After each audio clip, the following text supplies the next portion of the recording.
अस्सलाम वालेकुम। Welcome back गुरु studio, जहां आप 3D max step by step सीख रहे हैं। तो आज की वीडियो में हम कंपाउंड ऑब्जेक्ट में शेप मर्ज को सीखेंगे कि हम किस तरह एक शेप को दूसरी शेप के ऊपर मर्ज कर सकते हैं। तो चलो स्टार्ट करते हैं। मैं एक स्टैंडर्ड पैरामीटर्स में जाके बॉक्स ले लेता हूँ। ठीक है, ये मैंने एक बॉक्स बनाया। अब इसके मैंने सेगमेंट्स बढ़ा लिए। ठीक है, ये मेरे सेगमेंट्स बढ़े हुए हैं। कुछ भी आप सेगमेंट दे सकते हो, अपनी मर्ज़ी से कोई भी शेप बना सकते हो। ठीक है, इसका थोड़ा सा मैं स्केल कर लेता हूँ।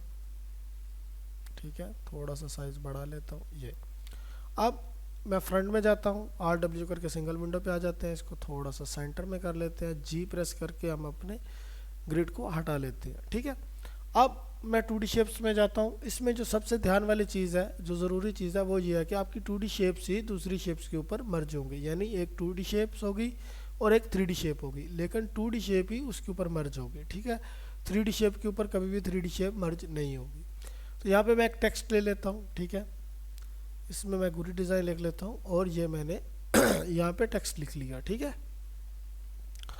अब R प्रेस करके हम इसको स्केल कर लेते हैं। ठीक है, ये मैंने स्केल कर लिया। ओके, अब इसको सिलेक्ट करके हम कंपाउंड ऑब्जेक्ट में आते हैं। तो शेप मर्ज, जैसे शेप मर्ज को सिलेक्ट करेंगे, आप पिक शेप है, तो ये हमारे पास पिक शेप है, ये मैंने इसके साथ मर्ज कर दी। तो अब ये मर्ज हो गई है। ठीक है, अब देखने के लिए इसको मैं हल्का सा नीचे कर लेता हूँ, तो हमारे पास बैक साइड पे पीछे एक शेप आ जाएगी। ठीक है, इसको मैं सिलेक्ट करता हूँ। ठीक है, तो मैं मॉडिफाई पैनल में जाता हूँ। ओके, इसको सेलेक्ट करके मॉडिफाई पैनल में।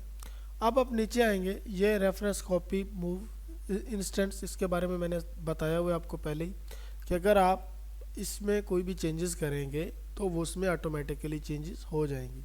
अब इसका स्केल करेंगे, अगर आप इसको साइज़ करेंगे यहाँ से, तो ये देखिए इसका साइज़ चेंज होगा।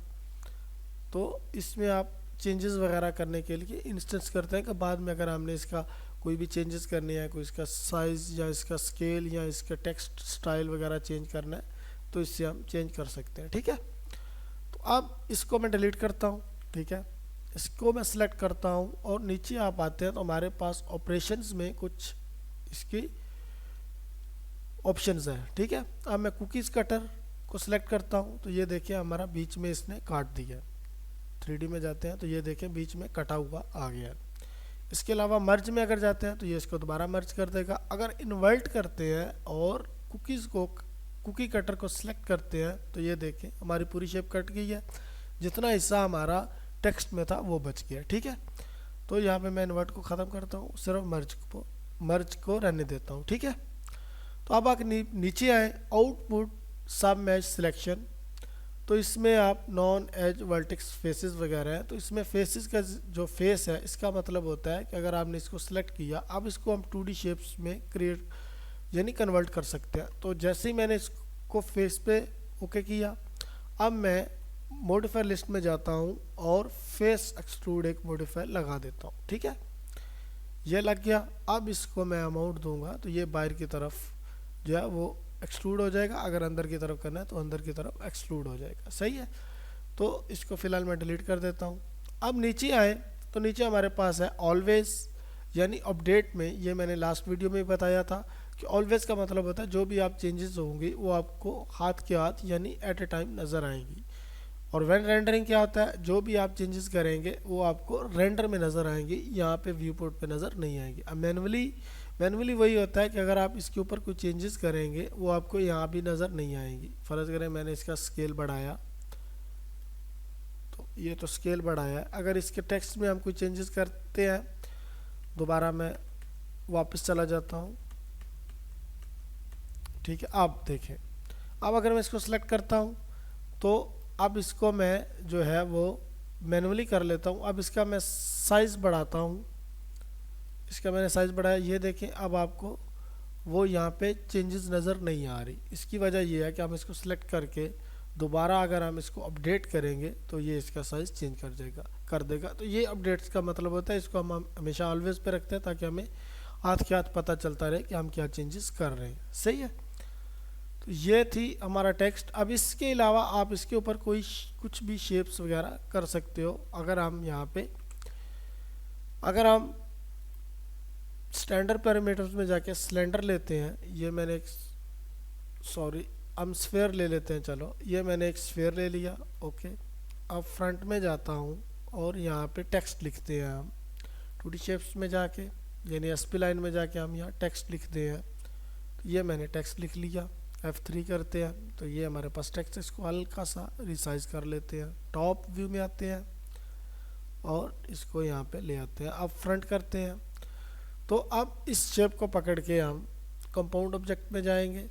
ओके, शेप मर्ज, तो हम शेप पिक शेप करेंगे, ये हमारी मर्ज हो गई। ठीक है, अब हम इसको नीचे करते हैं अगर इस शेप को, तो पीछे हमारे पास शेप आ गई है जो इसके साथ मर्ज हो गई है। ठीक है, ये देखें बराबर प्रॉपर मर्ज हो गई है। अब हमने सेगमेंट कम लिए हुए थे तो ये हल्का सा डिफरेंस आया। अब इसमें भी वही ऑप्शंस है सेम, अगर आप फेसेस में जाएंगे, बाकी तो चीज़ें समझे, फेस पे जाके अगर आप मॉडिफायर लिस्ट में जाते हैं, फेस एक्सट्रूड लगाते हैं, तो ये हल्का सा हमारा जितना भी हम चाहते हैं बाहर की तरफ एक्सट्रूड हो जाएगा। ठीक है, ये देखिए बराबर हो गया।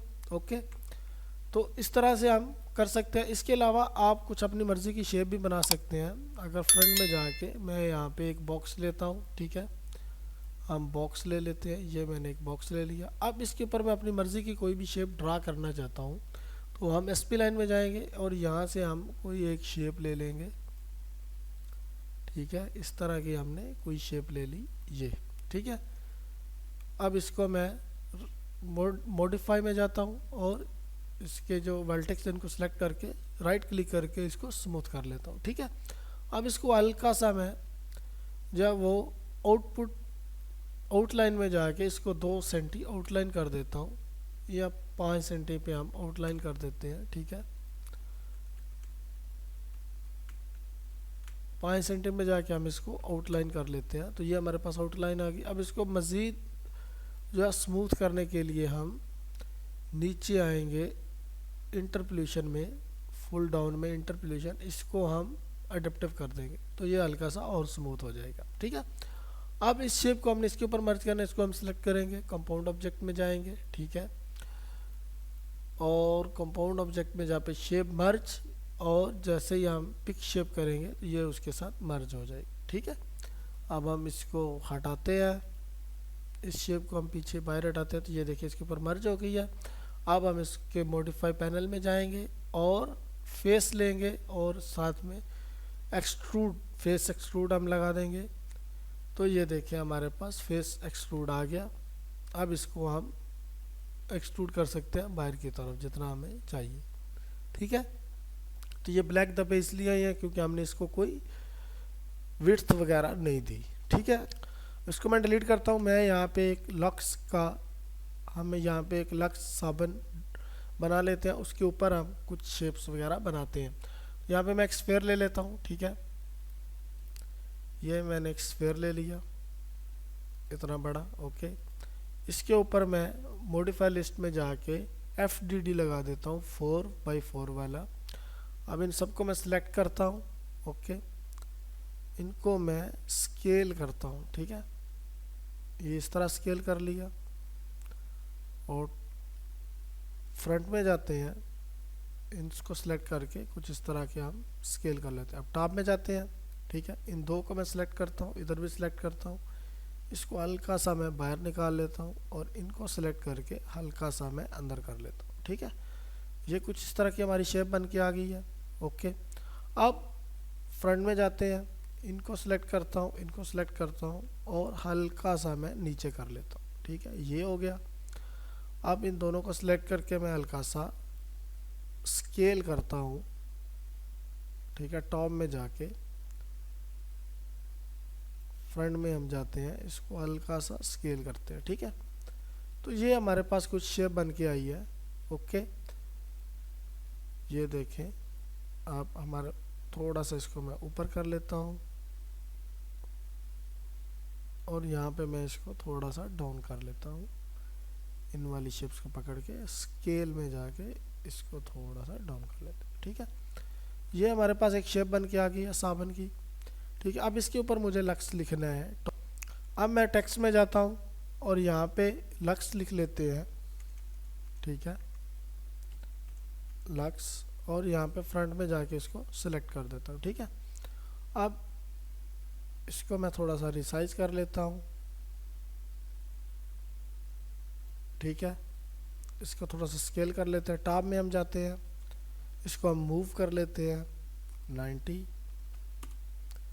ओके, रोटेट, ये हमने रोटेट कर लिया। अब इसको टॉप फ्रंट में जाके इसको ऊपर ले आते हैं, इस शेप के ऊपर। ठीक है, टॉप पे आते हैं, ये हमने लक्स लिख लिया।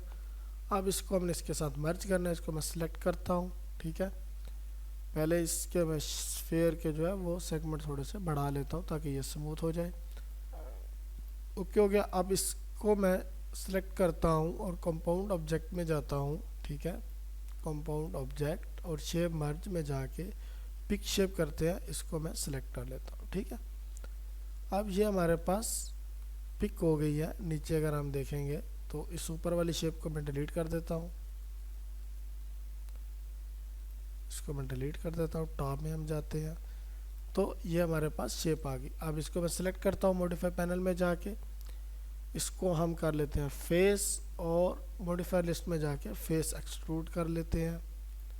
ठीक है, अब नीचे की तरफ हम अमाउंट देते हैं तो ये देखिए हमारे पास F4 प्रेस करेंगे तो ये देखिए हमारे पास साबुन के अंदर लक्स लिखा हुआ आ गया। तो ये थी आज की क्लास हमारी शेप मर्ज के बारे में। तो अगर आपको वीडियो मेरी अच्छी लगी है तो thank you so much for watching my video. अगर आपको मेरी वीडियो अच्छी लगी है तो प्लीज़ कमेंट करें, शेयर करें और चैनल को सब्सक्राइब करें ताकि मैं मज़ीद अच्छी वीडियो 3D Max के ऊपर बनाता रहूँ। तो मिलते हैं इंशाल्लाह नेक्स्ट क्लास में। अल्लाह हाफिज़।